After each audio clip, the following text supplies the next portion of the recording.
देखिए, हम कार्यकर्ता आधारित पार्टी हैं। 9 करोड़ से ज़्यादा हमारे कार्यकर्ता हैं, विश्व की सबसे बड़ी पार्टी है। और चुनाव के समय अगर कुछ लोग छोड़कर जा रहे हैं, 5-6 लोगों का आपने नाम गिराया, तो 9 करोड़ में से 6 कम कर देंगे तो कौन सा पतझड़ हो गया साहब। हमने बहुत सारे तूफान देखे, इमरजेंसी का दौर देखा है। खास करके जब हमारे सामने लक्ष्य झारखंड की सबसे करप्ट सरकार हेमंत सोरेन गवर्नमेंट को खाल फेंकने का, तो उस समय बीच लड़ाई में, बीच युद्ध में अगर कोई छोड़कर चला जाता है तो ये तो वादा खिलाफ़ी है साहब।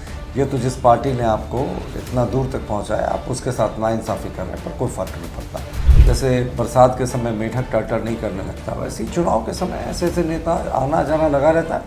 हमें कोई फ़र्क नहीं पड़ता, हमारी शुभकामनाएं, जहाँ जाएँ अच्छे से रहें। मेरा कहना है कि लोइस मरांडी जी, तमाम लोग जो अपने नए घर में गए, हमारी शुभकामनाएं उनको।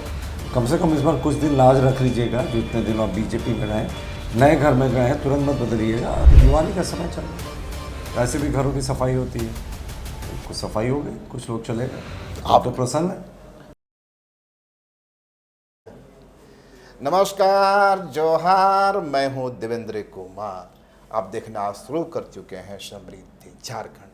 आज हमारे साथ हैं भाजपा प्रदेश प्रवक्ता प्रतुल सहदेव जी। दोस्तों, जैसा कि आप देख रहे हैं, जब से भाजपा में टिकटों का बंटवारा हुआ है, एक पतझड़ सी स्थिति बन रही है। लुइस मरांडी, लक्ष्मण टुड्डू, गणेश महली, केदार हाजरा, यह लिस्ट लंबी होती जा रही है।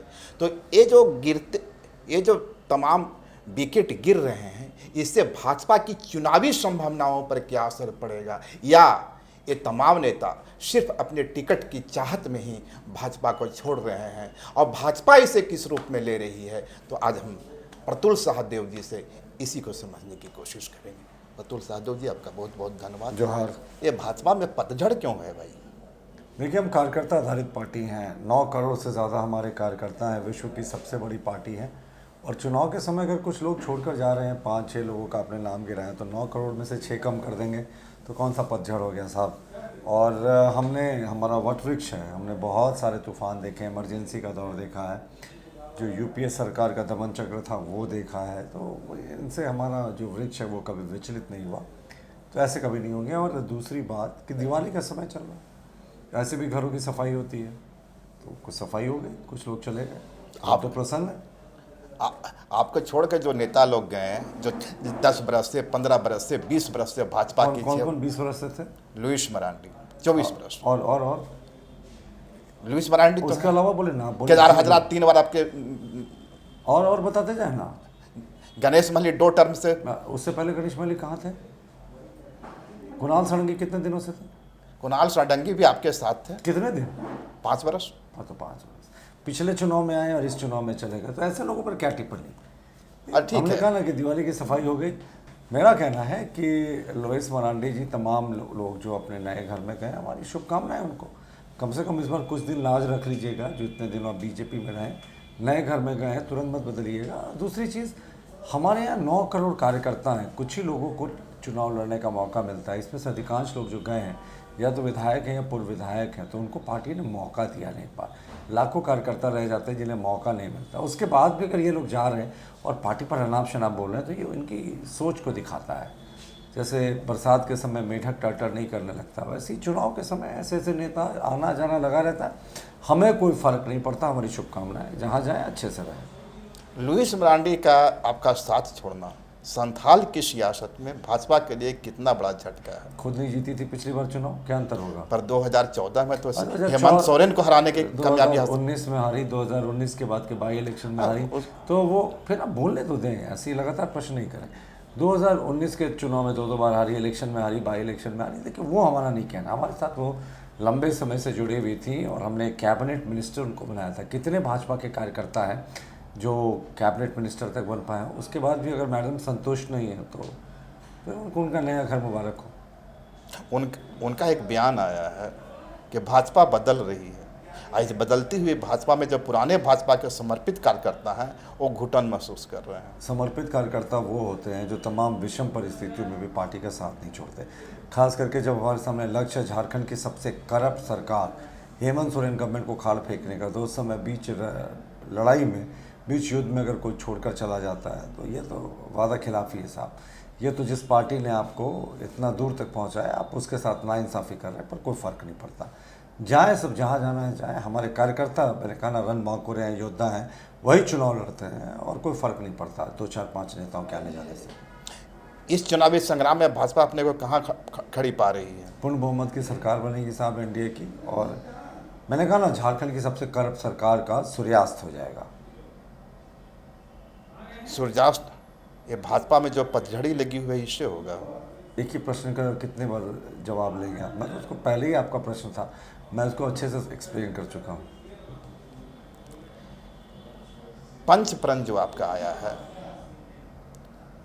उस पंच प्रण के सिवा कोई और भी बड़े वादे आने वाले हैं क्या? बिल्कुल, 25 बड़े वादे किसी भी दिन आ सकते हैं, और 150 कुल हमारे जो बिरसा भगवान की 120वीं जयंती है, माफ़ कीजिएगा 150वीं जयंती है अगले वर्ष, तो 15 नवंबर के बाद 150वें वर्ष में प्रवेश कर गए। झारखंड भी 25वें वर्ष में प्रवेश कर गया।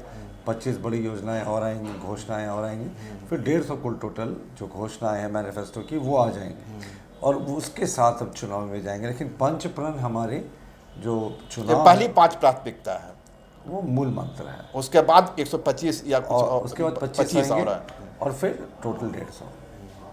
ये जिस तरह मध्य प्रदेश में आपने लाडली योजना लाया था, लगता है उसी तरह झारखंड में गोगो दीदी योजना की शुरुआत हो रही है, तो इसका असर, इम्पैक्ट क्या देखने को मिल रहा है? देखिए, मुख्यमंत्री ने अपना पूरा सिस्टम लगाकर कुल 47 लाख फॉर्म भरवाएं। उस समय चुनाव आचार संहिता नहीं लगी थी, तो जितने इनके छोटे बड़े अफसर थे, डीसी थे, सीईओ थे, बीडीओ थे, कर्मचारी थे, सब ने लगकर मिलकर 47 लाख फॉर्म भरवाए। अकेले भाजपा जब गोगो दीदी योजना लेकर आई कि हम 2100 रुपये देंगे महिलाओं को, बहनों को, तो हम लोगों ने सिर्फ कार्यकर्ताओं के बलबूते उस 50 लाख के आंकड़ों को पार कर लिया, और वो रिएक्शन में ये जो सीमा है उसको 2500 कर रहे हैं। पर मुख्यमंत्री जी, ये 2500 बैकडेट से भी कर सकते थे, ये रिएक्शन में क्यों कर रहे हैं? और 57 महीने तक आप सोए रहे हैं, अंतिम 2 महीने में आपको महिलाओं की याद आई। 2000 रुपये चूल्हा भत्ता कहाँ गया? 6000 रुपये हर एक गरीब को देने का वादा था प्रत्येक माह, 72,000 साल का, वो कहाँ गया? 8000 का वादा था और 1000 रुपये पकड़ा रहे, वो भी अंतिम 2 महीने में। इनकी नीयत और हमारी नीयत में ऐसे फ़र्क है कि हम पहले कैबिनेट के पहले महीने से महिलाओं को 2100 रुपये देंगे, और ये अंतिम 2 महीने में दे रहे हैं। झारखंड में रोजगार एक बड़ा मुद्दा रहा है।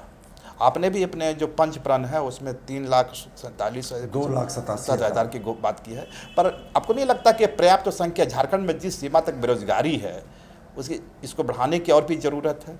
आपसे आग्रह होगा हमारे पंच प्रण को एक बार अच्छे से पढ़ लें। 2,87,000 हमारी सरकार में आज के दिन तक, आज के दिन में। तो हमने कहा पहले कैबिनेट में रोड मैप जारी करेंगे कि कब कब एग्जामिनेशन होकर इन 2,87,000 पदों को भरा जाए, और जो सरकारी नियुक्तियाँ हैं वो भी निकलेंगी। इसके अतिरिक्त 5 लाख स्वरोजगार के भी अवसर पैदा करने की हम लोगों ने बातें की हैं।